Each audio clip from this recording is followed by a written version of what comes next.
കേരളത്തിൽ കഴിഞ്ഞ കുറച്ച് വർഷങ്ങളായി പ്രളയം രൂക്ഷമാവുകയാണ്. അതായത് വലിയ പ്രളയം അല്ലെങ്കിൽ പോലും ഇപ്പോൾ ചെറിയ കുറച്ച് മഴ പെയ്താൽ തന്നെ നമ്മുടെ പലയിടങ്ങളിലും പ്രളയം ശക്തമാകുന്നുണ്ട്. ഇതിന്റെ എല്ലാം പ്രധാനപ്പെട്ട കാരണം എന്താണെന്ന് നമ്മൾ എപ്പോഴെങ്കിലും പരിശോധിച്ചിട്ടുണ്ടോ? ഒരു പരിധിവരെ നമ്മൾ ഓരോരുത്തരും തന്നെയാണ് ഇതിന്റെ എല്ലാം പ്രധാനപ്പെട്ട കാരണം. എങ്കിൽ പോലും കേരളത്തിൽ ഇപ്പോൾ ഇത്തരത്തിലുള്ള പ്രളയ സാഹചര്യം രൂക്ഷമാകുന്നതെന്നാണ് പഠന റിപ്പോർട്ടുകൾ സൂചിപ്പിക്കുന്നത്. മലകൾ ഇടിച്ചു നിർത്തുന്നതും അതുപോലെ തന്നെ കുന്നുകൾ ഇല്ലാതാക്കുന്നതും പുഴകൾ നികത്തുന്നതും അല്ലെങ്കിൽ വെള്ളത്തിന് പോകാൻ ഫലപ്രദമായ രീതിയിൽ ഉണ്ടായിരിക്കുന്ന പുഴയെ നശിപ്പിക്കുന്നതും ഇതുപോലെയുള്ള പ്രളയം ഉണ്ടാകുന്നതിന്റെ പ്രധാനപ്പെട്ട കാരണങ്ങളാണ്. സംസ്ഥാനത്ത് പ്രളയ ഭീഷണി വർദ്ധിച്ചതായി സെൻട്രൽ മറൈൻ ഫിഷറീസ് റിസർച്ച് ഇൻസ്റ്റിറ്റ്യൂട്ടിന്റെ പുതിയ പഠനമാണ് ഇപ്പോൾ ഞെട്ടിച്ചിരിക്കുന്നത്. കേരളം പ്രളയത്തിന്റെ അതീവ ഗുരുതര വിഭാഗത്തിൽപ്പെട്ട ഏക സംസ്ഥാനമാണെന്നാണ് കണ്ടെത്തിയിരിക്കുന്നത്. ഇപ്പോൾ രാജ്യത്തെ തീരദേശ പ്രദേശങ്ങളുടെ കാലാവസ്ഥാ ദൗർബല്യം വിലയിരുത്തുന്ന പഠനത്തിലാണ് ഈ കണ്ടെത്തൽ നടത്തിയിരിക്കുന്നത്. പ്രളയ ഭീഷണി വർദ്ധിക്കാൻ പ്രധാന കാരണങ്ങളായി പറയുന്നത് കേരള തീരത്ത് സമുദ്രനിരപ്പ് ഉയരുന്നതും ഭൂപ്രകൃതിയിൽ ഉണ്ടാകുന്ന മാറ്റങ്ങളുമാണ്.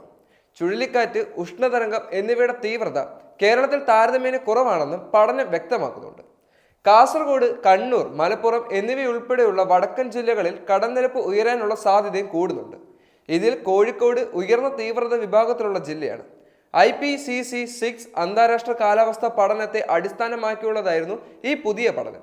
എന്തൊക്കെയാണെങ്കിലും കേരളത്തിൽ ഇപ്പോൾ സാഹചര്യം രൂക്ഷമായിക്കൊണ്ടിരിക്കുകയാണ്. വരുന്ന വർഷങ്ങളിലും ശക്തമായ മഴ പെയ്യുന്ന ഒരു സാഹചര്യമാണ് കേരളത്തിൽ നിലനിൽക്കുന്നതെങ്കിൽ അത് പ്രളയത്തിന്റെ ഒരു മുന്നറിയിപ്പാകാൻ സാധ്യതയുണ്ട്. ഒരു പ്രളയം തരണം ചെയ്ത ഒരു വിധമെല്ലാം നമുക്ക് നന്നായി അറിയാവുന്നതാണ്.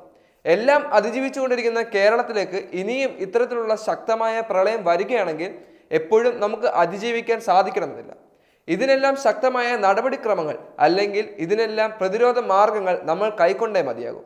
അത് സർക്കാരിന്റെ ചുമലിൽ മാത്രം വെക്കുക എന്നുള്ളതല്ല. നമുക്ക് ചെയ്യാൻ പറ്റുന്നത് നമ്മളും ചെയ്യണം.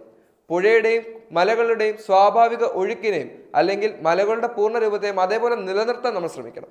മരങ്ങൾ വെച്ചുപിടിപ്പിക്കുകയും അല്ലെങ്കിൽ മരങ്ങൾ ഉള്ളതിനെ നശിപ്പിക്കാതിരിക്കുകയും ചെയ്യേണ്ടത് വളരെ പ്രധാനപ്പെട്ട കാരണമാണ്. കാരണം കാലാവസ്ഥയെ പ്രതികൂലമായി ബാധിക്കുന്ന പല സാഹചര്യങ്ങളും ഇതുമൂലം ഉണ്ടാകുന്നുണ്ട്.